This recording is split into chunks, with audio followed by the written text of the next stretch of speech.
the Islamic countries will have different political positions.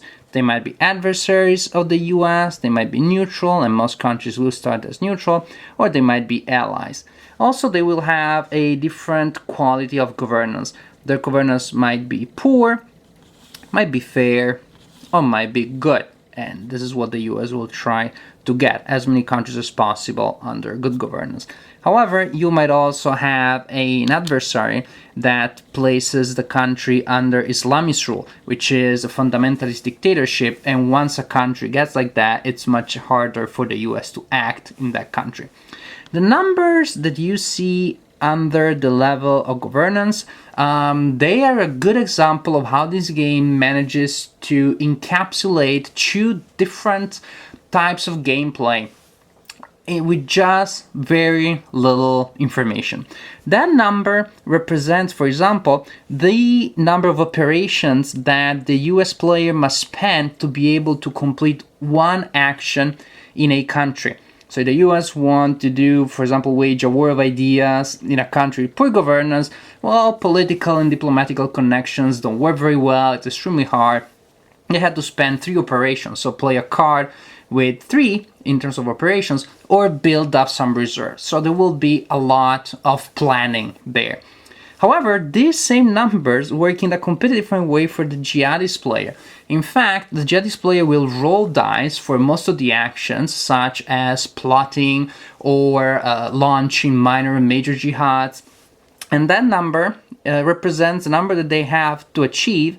They have to get that number or less in order to be successful. So to do anything in a poor country, well, they just roll a die or several dice, and they have 50% of chances. They need 3 or less. In a fair country, it's much harder for them, and in a good country is even harder. So you see, that number is just such a simple thing, such a simple piece of information, and yet it describes so well how much easier it is for one country and how much harder it is for the other group to be able to do anything in that specific location. When a country is under Islamist rule, the only thing that the US player can do is to launch a military regime change. And I want to talk a little bit about this because I think it's the perfect example to show you how this game manages to capture very complex geopolitical military dynamics in very few rules. And in this case, it captures very well something that history has showed us many times, which is how to achieve a military victory is much quicker and quote-unquote easier than to create a long-lasting and solid political change. For example, suppose here the US player decides to overthrow that regime. They need to send in at least 6 of these cubes representing army troops. But when that happens, the terrorist cells that may be in the country are flipped to their active side, which is a good thing because it makes them easier to disrupt later. And the Islamist rule simply disappears, goes away. You don't even have to roll to see whether you do it or not. It's automatic. And you automatically install an ally government, which might be fair or might be poor, but in most cases will be poor. At that point, you're celebrating, well, I won the war in Afghanistan, but the problem is that actually the real nightmare starts at that point. In fact, you will place that marker there to remind you that the country is in a state of particular transition, and special limitations will apply. The first one is that you cannot, as a US player, you cannot improve the political situation of the country unless you have 5 more troops than there are terrorist cells. So in this case, you would have to eliminate this one, and then you can try to improve the situation here. Problem is, as you can see from here, that actually the jihad can take advantage of the situation of political distress and automatically recruit as many terrorist cells as they want. And that is really problematic because the US then is spending a lot of operations just to get rid of this cells one by one to go back to that situation and try to improve the situation, because they might make it and they might not, and maybe they won't be able to improve it, and the Jihadist player makes the cycle start again, and then your army is pinned there forever, There's a special restriction to withdraw troops from there. The Jihadist player might take advantage of that and start doing all sorts of evil things somewhere else on the board. So in terms of strategy and gameplay, it works very well. As the US player, is always a challenge to enter this type of operation that you know when it starts, but you have no real idea how long it might last. It's a danger. It's just very difficult, very challenging to handle this well. And at the same time, such simple rules, they just give you such a strong sense of historical accuracy. To elaborate more on the ways that the two sides play asymmetrically, well, the US, for example, has to worry about a lot of political factors that, of course, the Jihadist player does not have to take into account.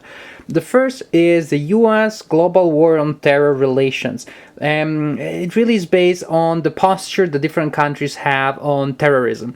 The US can have a hard posture or a soft posture. The game starts with hard. And also the countries, when during the game, will start taking sides. So more countries will go towards hard, then the marker will move this way. More countries will go towards soft. The marker will go the other direction.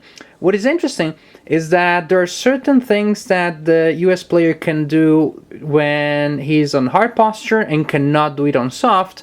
And there are certain things that you can do when the US is on the soft side and not when the US is on hard posture. And also, if the posture in the world is the same as the US, well, then nothing happens. People take for granted, oh, they're just, they share our opinion. But if your opinion differs from the one in the world, then you have a penalty. So there will be times that you will be trying to influence what other people think about global war on terror, so just you can bring the marker on your side. The other thing that the US has to worry about, and the Jihadist player doesn't have, is of course US prestige. Certain events will affect and improve your position in the prestige track, and you will have certain bonuses or certain penalties for the political roles when you're trying to change the political situation in a country. And again, this enters the strategy very well. The Jihadist player might try to take control of a certain area or just try to ruin your prestige. For example, if a WND goes off in an area where there are some of your troops, so it looks in the eyes of the world like they weren't able to prevent it, then your prestige goes all the way down to 1. And then you will be very slowly try to recover some. And sometimes you will be acting very pragmatically, very cynically. When I play the US, sometimes I send in troops after cells where that is not desperately needed yet, just because I called the journalists and I want them to see that I'm doing something, so I improve my prestige, because capturing 30 cells with your troops is one of the things that increases your prestige. And I just do it. It feels like I'm staging that, but that's the way that the US has to act in this game in order to survive. What I find a major difference in gameplay between the US player and the Jihadist player is how the Jihadist player is much more bound to the territory. The US can act in any box of the game through diplomatic, military, or political channels, but the Jihadist has to physically move cells around. So they can move from one country to another, and if it's an adjacent, it's the only safe movement that they can do. If they want to go to non-adjacent, like in this case, maybe the Jihadist player is trying to send people in those countries, keeping Iraq, then they have to roll a die, and they have to get the number of governance or less. So sneaking cells in poor governance countries is much easier than in a fair government country. And they might be caught at the frontier and they are removed from the board, at least for now. So in a certain way, there is, I find, a more straightforward course of action and events for the Jihadist player, because the Jihadist player needs to have cells physically present in a country to do anything. So first they will probably move somebody, and then at that point they might recruit people in that country, then they can spread more. It's like if I play Pandemic, it gives me that sense of that disease that goes around and gets larger, and at that point they can start doing things like doing terrorist plots and worsening the level of governance or the political position of the country. all sorts of bad stuff. So it plays very differently from the US that just quote-unquote appears everywhere on the board, and the Jihadist player that might be apparently a little more predictable, but if they get good roll, they can really sneak people into like any country. And the fact that it's more straightforward, it really does not make it less interesting. Everybody who played that side in the games that I played really had a good time. As I said at the beginning in this review, I want to emphasize gameplay in particular, and I must say that from that point of view, I like Labyrinth: The War on Terror a lot. I think it plays very well, it has an interesting flow, it has a fast pace. Once the players know what to do, managing the hand of cards is a fun challenge and it doesn't take too much time. There is instantaneous resolution of your decision. You decide what you want to do and you immediately see what happens there. There are very few tables, and those are so simple that after a turn or two you already know, just by looking at the result overall, what happens according to that. I think it's a really fun game. It's multi-layered. There are different strategies that you can use to approach victory, so the game doesn't feel scripted at any point. Sometimes you think, oh, I know where my opponent is going to go, but maybe the opponent will soon switch from trying to achieve a military victory to a political victory, from a political victory to an instant death victory. So strategy will change from game to game and in the same game, which I think makes things really interesting. It might not necessarily be love at first sight for every player. The rules might look a little dry at the beginning. It might take a game or two before you really translate those rules into a full, three-dimensional, rich, engrossing strategy.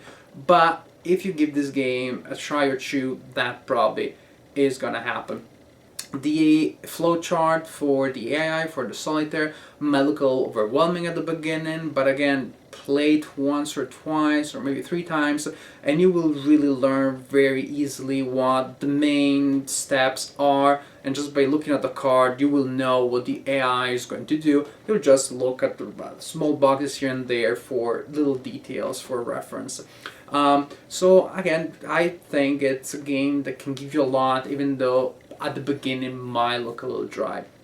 I talked several times in this review about the historical accuracy of the game, but of course I'm fully aware that this is not a simulation. This is not the game transposition of a multi-volume treatise on the subject. It has 11 pages of rules, so it glosses over a lot, but what I find very interesting is that it still gives me a sense that the theme is there. I'm looking at things from a very large scale, from a very large perspective, and yet I'm seeing the way things are working. It gives me the sense that the theme is there.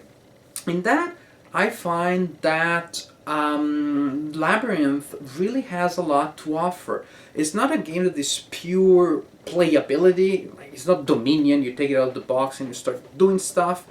And it's not a simulation, so it doesn't have the level of detail, but it also doesn't take the level of commitment, doesn't take that time, etc., etc.